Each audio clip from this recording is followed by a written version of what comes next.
Hi, I'm David. So I work on Capital One's enterprise reliability team, and it's been my job for a number of years now to help people make sense of their observability data. And I'm looking forward to sharing some of what I've learned from that particular journey. And before we get started, we would like to remind everybody that this talk is comprised of my personal opinions and research and does not represent the opinions or positions of my employer. Yeah. It's cool. So here's where we're going today. First, I'm going to make you listen to a slide about me because I have a microphone. And then we're going to talk about the problem, kind of that the talk is about today. Talk about some tempting but ultimately bad solutions to that. Some solutions and ideas that I think are better. And we'll wrap up with a little bit of what I hope is useful to you in terms of tools to assess where you're at in this particular journey. Cool. So about me, we already discussed my background. The important part of this slide is I have two pugs, Gumbo and Frink. I have worked in tech for a number of years, and I've done a really broad range of stuff, which has made me a super generalist, which means, some of this stuff I'm not a deep expert in because I've done so many broad things, but I do have an interesting perspective on them because of the breadth of what I've done. And I work out of our New York City office. So let's talk about the problems today, or sort of the things that we came here to talk about. The big one, and I'm only going to mention this briefly, but I think it's important to drive home. The loudest voices in the room about observability are selling observability solutions, which is a thing that I think if I told you in any other context or industry would be very concerning, that was sort of the dominant voice or decision makers in terms of what's good observability or whether you're doing it right. We also have really unrealistic expectations for ourselves and for our tools. We have low quality data and way too much of it. Architectural complexity fights us in this space. Cost, of course, is the elephant in the room. And the cognitive load of using these systems is often just astronomical and unmanaged or unapproached. So in terms of our expectations, we want to monitor everything. We want to have a number on everything, quantify everything. And we want to sort that out later. So for some of us, that means billions of logs, billions of traces, metrics, and all really on the off chance that we might need them, right, for those unknown unknowns or the hypothetical scenarios. We expect to retrieve all those almost instantly and error-free. So you can tell as we get into this further, we're violating CAP theorem everywhere. We want to use this data to solve real-world problems despite providing no real training to developers on how to use these tools and no documentation about our own metrics once we begin publishing custom metrics. We want to have this data available even in an outage for our cloud provider, which means we're looking at least a full duplication of all of our data. And most importantly, we want to do all this for less than it actually costs. Seems fine. So in terms of our data, every one of us has got millions and billions, trillions of these figures. The data is mostly junk, and it's junk because it's highly contextual, and it's all out of context. So it's a lot like having a book with all the pages torn out and thrown on the floor and being told that surely there's an answer in there somewhere for you. So you often have no utilization data or very limited utilization data. It's also the case, too, that where you have utilization data, you're not looking at it. So you might not have any idea who's actually using these metrics. And because nothing can be easy, some of this data is extremely important and useful. If it wasn't, we would just throw everything out, and this wouldn't be much of a presentation. So it's often really difficult as well to play or browse in this data. Constructs like namespacing get mangled and further messed up as more and more people get involved in your observability solution, a thing which you want to happen, but which has big consequences for you. In terms of architectural trends, you're probably all tired of this particular slide at this point, but as we've moved from monoliths into service-oriented architectures and into microservices and containerized architectures and function-as-a-service architectures, we've introduced just massive amounts of inter-process communication overhead everywhere. And so what was a method call in the past to a separate, might be a call now to a separate service, to a separate platform, that sort of thing. And every time we make those calls, of course, we introduce the kind of complexity that warrants further observability data being created about it. So we've chosen architectures that have produced multiples of the observability data that previous architectures might have. And we pay for that complexity really at every level of this. And it's probably worth mentioning too that we made most of these choices about architecture because of choices about team design and that desire to have small teams. And so this is just yet another ripple effect or consequence of that kind of a choice being made. So this is another theme I actually didn't expect to see emphasized so much or so early in this conference. The 2010s and that era of effectively zero interest money meant that VCs just had an unlimited supply of cash to put into observability companies, which meant that they could sell products to us at much lower prices than they actually cost, right? And a great example of this I can think of personally, tools that I once paid $500 a month for are now $10,000 a month once that flow of money has dried up, because the volume of cash flowing into the market was enough that both my own startup that I was working at and the startup that I was buying this from were so subsidized that we were disconnected from reality. At this stage, that flow of money, that party's over. I think you probably all noticed that. In 2023, we saw something like 250,000 layoffs in tech. We're all going to be squeezed, and the vendors are no exception. They need to actually make a profit, and they're either going to make a profit by decreasing what they store for you or by increasing the price on you, but realistically, probably both. So something's got to give in this equation. Storing all this data, it's often not even cost effective for your vendor who is billing you for it. They have multiple copies of this data. And they can negotiate a volume deal at their scale, but they don't have a magic wand. They're still going to have to pay to run their software on somebody else's computer. So sooner or later, somebody from the finance department is going to come ask you what I think is a really good question, and that's how can these tools possibly be worth what you are paying for them? For a lot of us, I would say as a norm, 20% of our cloud bill, that money is set aside to an observability bill as well. And I think it's way beyond time that we start to look for where we can actually get value out of these solutions or whether we are getting value out of these tools. We're also ignoring the cognitive load of these tools. This is, fairly deep waters to wade into in a couple of slides, so I'll do my best here. But cognitive load theory is just, fairly old, well-established psychological theory that governs or describes about how much stuff you can keep in your working memory at a time. And you'll notice this citation here is from 1956. That's how long we've been talking about these sort of things. But generally, that number is 7 plus or minus 2. 5 to 9 items that we can keep in our head. Now, what an item is really is often described as a chunk. You can just think of it as a pointer to something, right? So an entire system, if you understand it well and you've got it in your long-term memory, can just be pointed to. But if you have just learned about it, you can only keep it in that working memory while you are beginning to schematize it or construct it, place it into the rest of the knowledge that you have. So this is all a consideration and a design consideration for these sorts of tools that we really don't ever talk about. It's very, very much the case that you'll find yourself and others in incidents or in other high pressure situations where this construct of working memory is stretched to its absolute limit. And if you'll notice, there's an exit ramp for this, and it's the trash can there. As you begin to introduce new things, your brain has a finite capacity. You will just leak one out the other side, and you don't really get to choose which item flows out of your working memory on demand. So unsurprisingly, that number that has some flexibility into it, your capacity goes down during stressful situations. So outside noise, even like literal noise, not just data noise, can reduce that capacity. All of us have been in these sorts of situations. The stuff I listed here is, late night incidents, which I think are probably the norm for a lot of people. Having executives on your incident calls, I think you should deduct a point of your cognitive capacity for that. Sorry, executives. Having a pile of poorly named dashboards, which I think we can probably all relate to as well. Everybody who's ever made a dashboard, sometimes it feels like has left that dashboard lying around, and then we've all gone to say, oh no, what's wrong with the database, and realized there are 700 dashboards called database dashboard. Which of them is actually a thing, right? And we've got these millions and millions of metrics here to sort out as well. And in general, my point here is really, we're just not taking any of this into consideration at all. We're kind of living a delusional life right now about our own capacity. And these delusions serve our own ego, right? All of us wishes we could consume this giant, Minority Report-sized blob of information.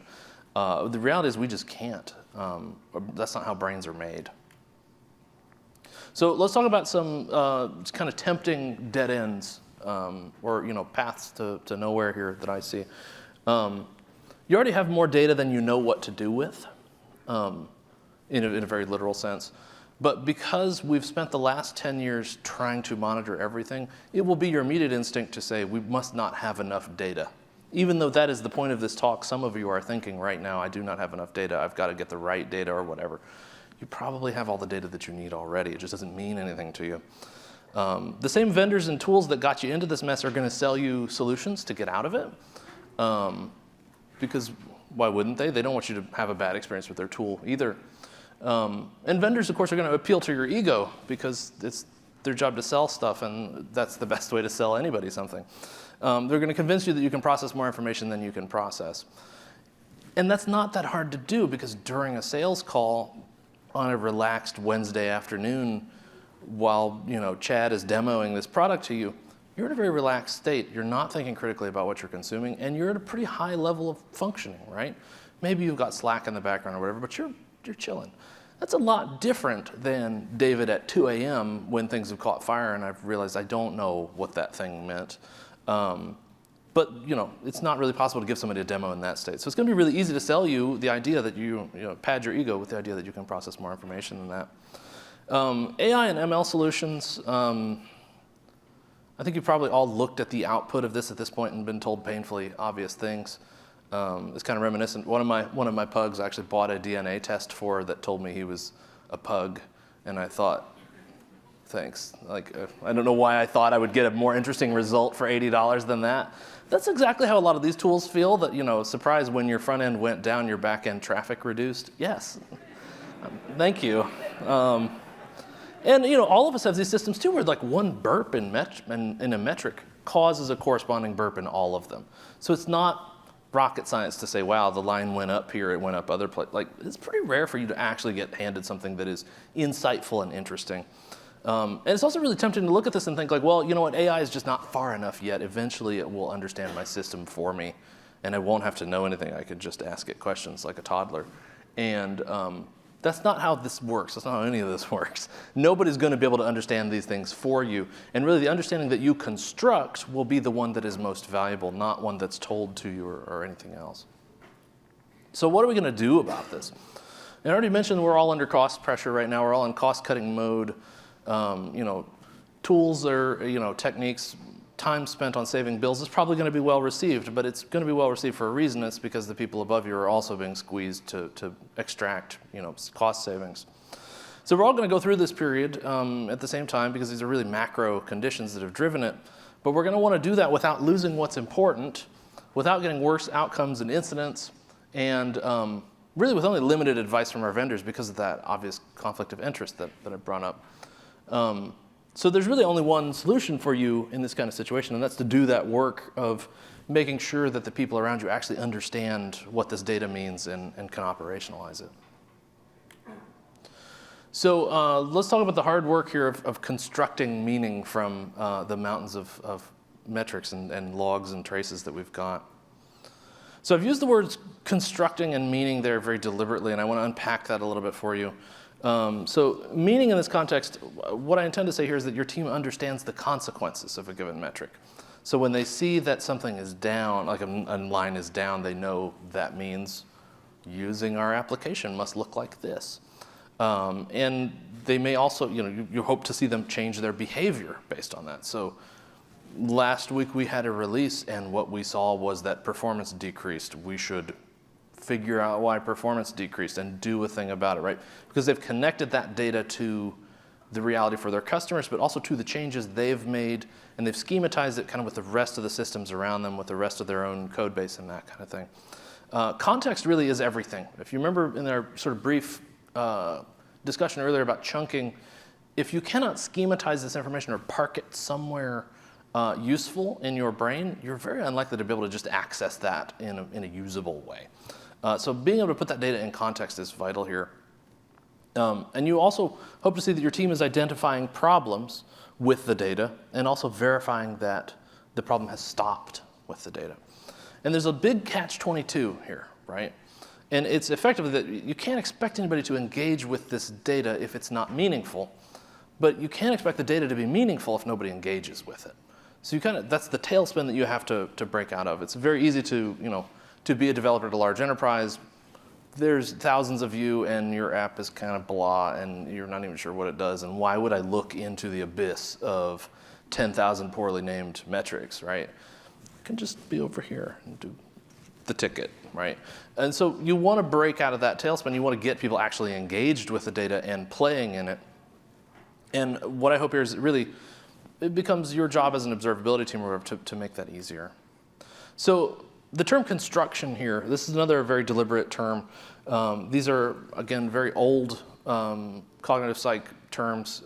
Constructivism, it's well worth your time to go look up. People like Piaget and Vygotsky and that sort of thing that have talked about it for eons. But long story short here is you can't tell somebody something. You can't teach at someone. You have to teach with them. And so what's important here is that your engineers have somebody to talk to who understands what this data is and who understands their applications and can put this stuff in context. So you have to get over the hump, and that may have to be you as the SRE that can actually put that stuff together and begin teaching people. You also need to have room and time for people to play in this data. And sometimes that means things as simple as just having a reflection capability with the query language that you're working with, some way to enumerate all of the keys that are available, all the available tags that might be queried for their value, that sort of stuff. But if you can't go explore that or find it, it's really difficult to get any momentum in it. But that playing is just like it would be for a child or anything else. That playing that your developer does is part of sense making here. That's how they come to understand, how is this data structured? How might I use it? What does it relate to that I do control, that I don't control, that sort of thing. So they have to be actively engaged in learning it. You cannot just tell them this is the most important metric about your application, go. They have to play with it and be able to compose a new view of it themselves in order to really get anything meaningful out of it. And so, again, our goal as an SRE team or as an observability team, I hope, is to make that as easy as possible. And I actually think it doesn't have to be unpleasant. So some ways to do that, or some ways I would recommend that you attack this. This is the thing we really don't talk about much, but your dashboards or that experience that you're providing to developers is kind of a product. And so one of the things I recommend here is you think about yourself as the product manager who's delivering that particular experience to your development team. And so some scenarios and personas to think about through here, you have people at many layers in your company who care about how the application is performing. Some of them are customer facing, some of them are executive, some of them are the engineer that wrote the bug that's causing this right now. Lots of perspectives to involve here. And the scenarios, I've just given you some examples here. I'm sure you can probably think of more that are more specific to your business. But broadly, stuff like incident response is going to be different than how you would design for performance degradation.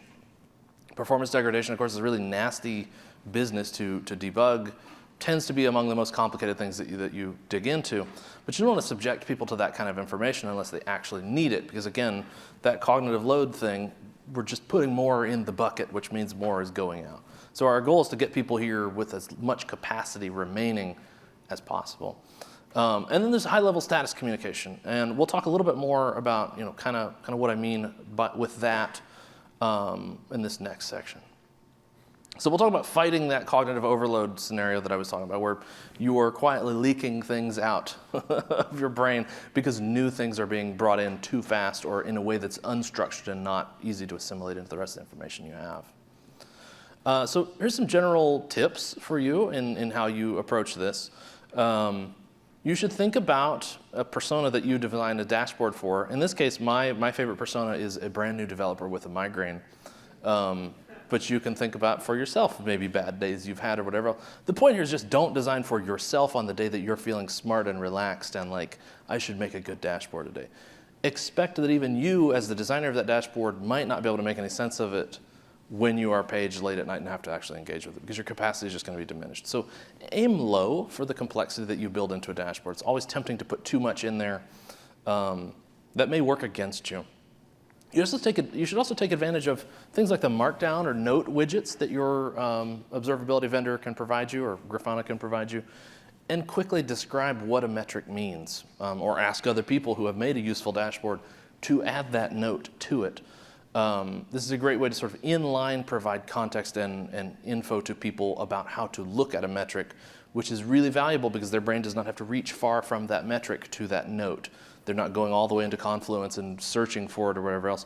It's right there. You just also try to group similar items and use whatever kind of container sort of block that you have to the greatest extent possible, right? Again, these are all going to be very dependent on you and your situation, but if you can compose with these containers and notes in a way that actually reflects system architecture a little bit, you're going to get a lot farther in terms of the efficacy of these dashboards. Your team should also decide on a few really important dashboards and share them amongst them. It's not a bad idea for everybody to have their own view constructed of the data, but you do need to have a middle ground where you all say, all right, if this is red, that means the database is bad. Shouldn't be too complicated to get to, famous last words. But I've certainly seen that become a frustrating thing. But what that is a clue to you that there are many divergent understandings on a team of how things work. And there's a lot of work for you to do with that team to try to converge those into like a shared understanding. You should also put somebody in charge of doing this. This one, while I wish could go without saying, as a former manager, I understand if you do not allocate labor to something, if you do not put a ticket behind it or a project behind it, it will not happen. Everything I'm describing here is work that needs to be done. It could be broken down into a list of items. I would highly recommend that you do that, run a pilot with it, that sort of thing, but expect that you'll need engineering hours to actually do this. And it shouldn't be a low priority for you to get value out of something that costs 20% of your cloud spend right now. Some general just don't put any more information than you need in a status dashboard. If your status dashboard just needs to be one large red div, that's okay. If you think that's descriptive.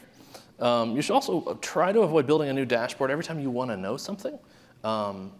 That's okay as a pattern, but that earlier scenario I mentioned of leaving them laying around everywhere, or just having the mountain of every dashboard that's ever been made, that's a real nuisance. And it's really easy to confuse that with people getting use out of your tool.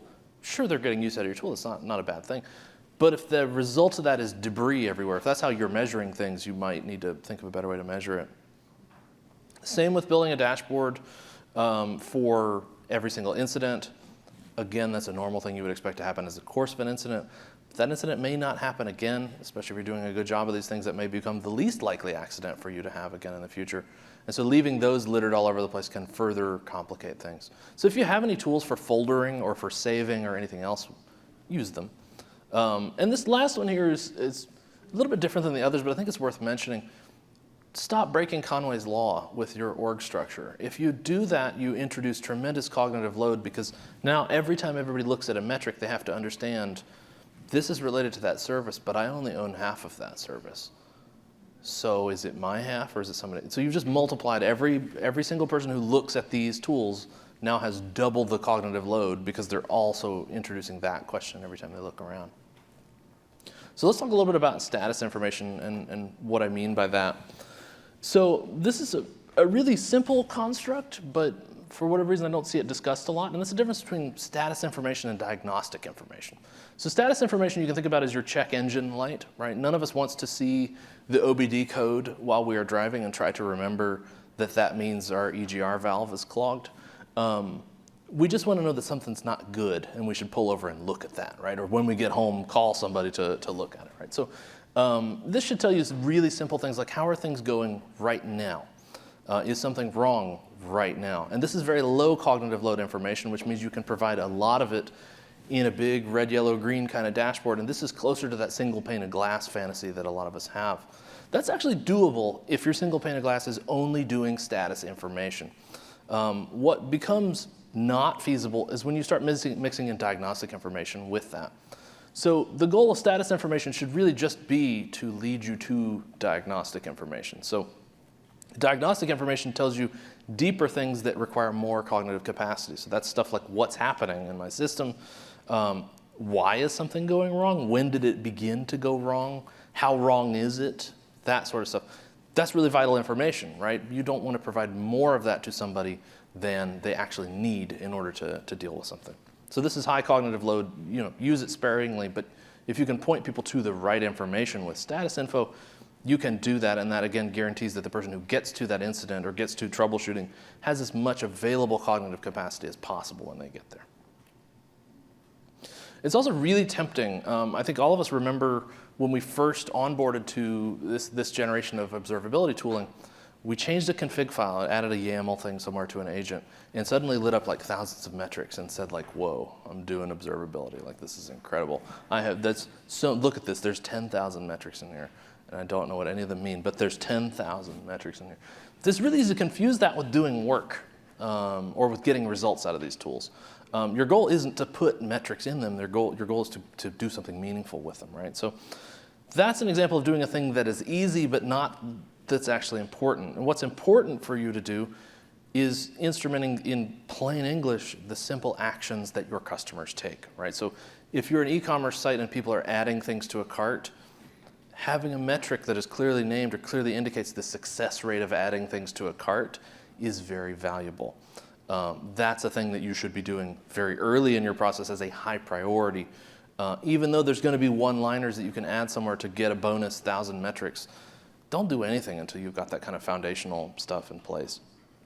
So you want to understand this basic elementary stuff about the ins and outs of the application, right? You don't need in-depth, forensic detail to understand that if people are adding things to the shopping cart and that's working 60% of the time, things are not good right now. We should go do something about that, right? Now you might need that information to go debug it, but first you need to begin with that highest level information of how is it going right now. Let's talk about the cost part of this that I brought up too. This is a really fun one. I suppose it's probably on everybody's mind right now. So I'm just going to dogpile onto the trend in this conference of people dogpiling on vendors. I'm sorry. So these billing schemes are really cryptic and complex. I would say they are adversarially designed. I would also say the same thing about your cloud vendors and that sort of thing. Really, they're just more complex than you can put in your brain, and that's not an accident. But there's no free lunch here, right? So there's not a world in which you can go understand the billing scheme so well that you find the shortcut. There were times like that early with a lot of these products. What I learned from finding several of those shortcuts is that those are all loopholes waiting to be closed. So there's no shortcut here for you. If you're storing a lot of data, you're going to pay a lot of money. You might not pay a lot of money today because you found a trick. You will pay a lot of money tomorrow when they find that trick too. And the best way to navigate this really is to understand where you have valuable data and where you have the most expensive data. Now, your vendor can tell you what the most expensive data, what the highest cost data is, but really only you can say what is the most valuable. But sometimes it is useful to go look at that high cost metric and understand what is it actually worth. Not always fun conversations, right? Sometimes they're a little bit contentious, but I think those are questions worth asking. You should also remember too that the special billing deal you negotiate with a vendor, and this is, I'm sorry, just the basic SaaS playbook. I told you I worked in SaaS. The basic SaaS playbook really is to give you a special deal, an introductory rate on a 1 or 2 year deal and get you heavily embedded in a tool and then stop the introductory rate and let you discover what you've done.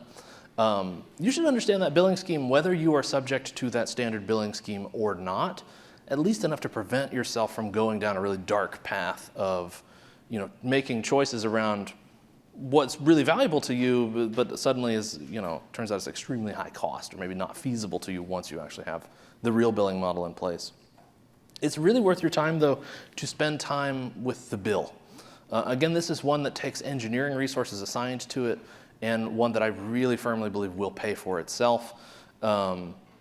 If your vendor's not giving you a really detailed bill, they're fired.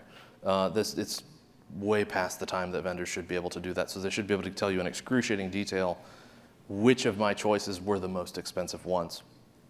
And ultimately here, to manage costs, you're going to either have to send less or retain less data or both. Nobody wants to hear that, right? This is kind of a realistic talk. You should also think about using an Otel Collector. I'm not an Otel expert, so I'm going to kind of breeze past this part, but long story short, Routing your telemetry data or your tracing data via an Otel Collector can offer you opportunities to fork where that data goes, which can open up, your contract negotiations in a big way with a vendor.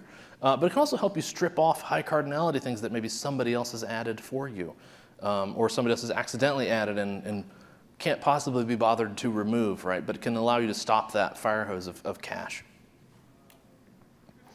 You should also think about the assumptions that you're bringing to the table when you evaluate your observability strategy or your builds with it.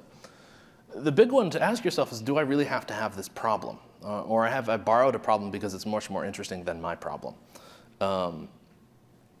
Unfortunately, that I think is resume-driven engineering in a nutshell, but it's also just an absolute epidemic in our company that people, or in our industry, that people choose to do that in all over the place, right? Every company I've ever worked for has had a not small number of people choosing to do that, to choose the interesting problem, not their problem. You may also be delusional about what scale you actually operate at. You may not have any idea what it really means. I've used web scale here as a joke. You may not have any idea what it actually means to operate at scale, and you might be looking at extreme scale solutions for what is not an extreme scale problem. You may also just not use something. I've been in a number of rollouts of complex tools. Tracing is a big one with this, where I realized pretty quickly that I was spending a lot of money on this and no one was using it. I taught them how to use it. I showed them the thing. They weren't using it. That's a really expensive thing to let go on indefinitely. You should ask yourself what problems your data is actually solving for you.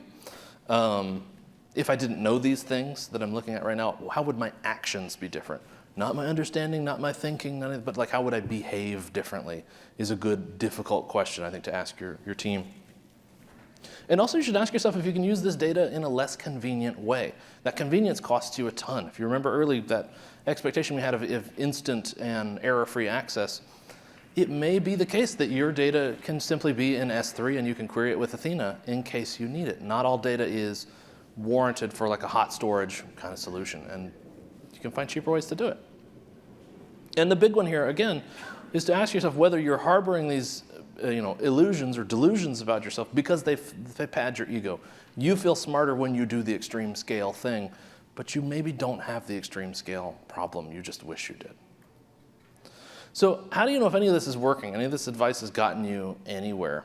This is a really qualitative talk, and I think you'll find that the answers here are really qualitative as well.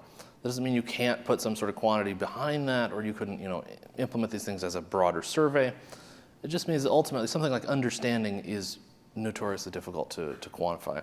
You'll know it when you see it, and I don't think you should ignore your gut instinct about that, just because you couldn't make an OKR about it. So great questions to ask are things like, I see that you made an alert about your application. What does it mean for customers when that alert fires? Similarly, I see that you get this alert a lot. What does it mean for customers? That kind of thing. You put these things next to each other, or you put these things all on the same dashboard. How do they relate to each other? It may be that you see that and immediately think those don't relate, and the person you're talking to actually understands exactly how they relate, and you've learned a thing. Or that only they believe those things relate, and now you've got an interesting little fact to try to pull apart and teach the rest of the team about. And the ultimate question really that all of us should be asking is what's the most important thing to monitor about the application?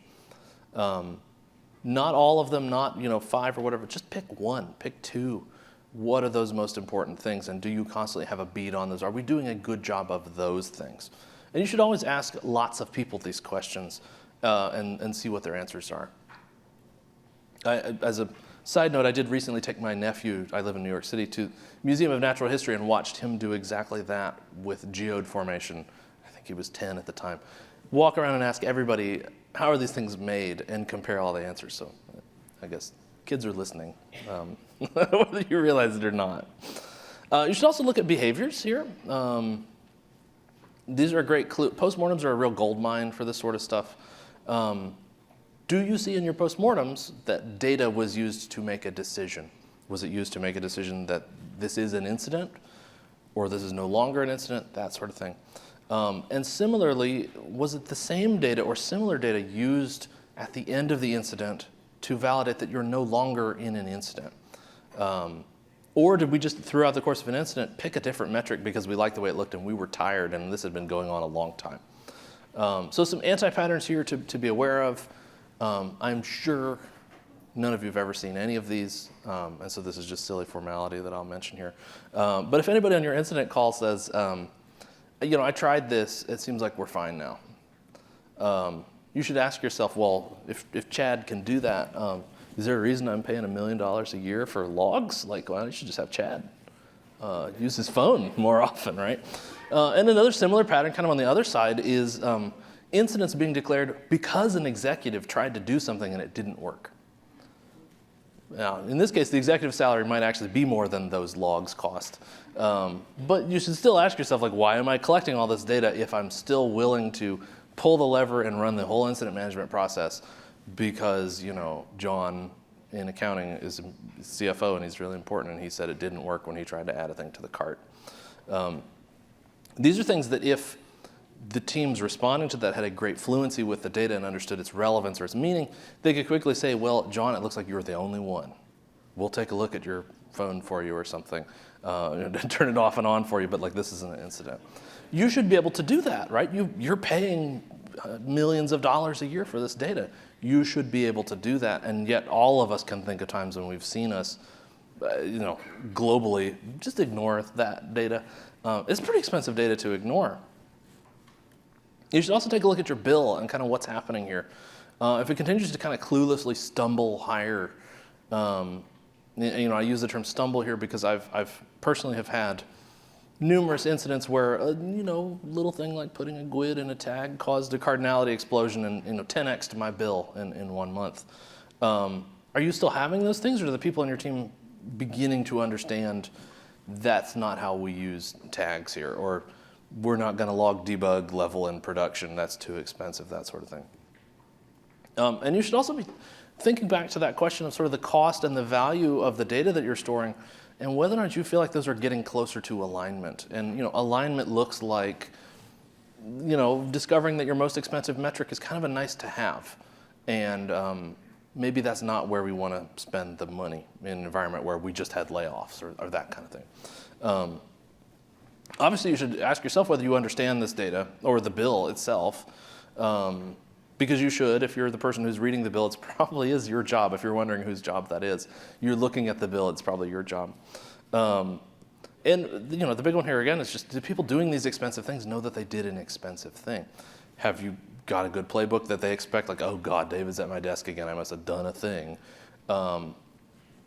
If you're not in that place, if people don't expect to have those conversations on a regular basis, you might have a little bit of work to do. Anyways, thanks so much for coming to my talk. If you've got questions, I would love to hear them. Otherwise, I appreciate them.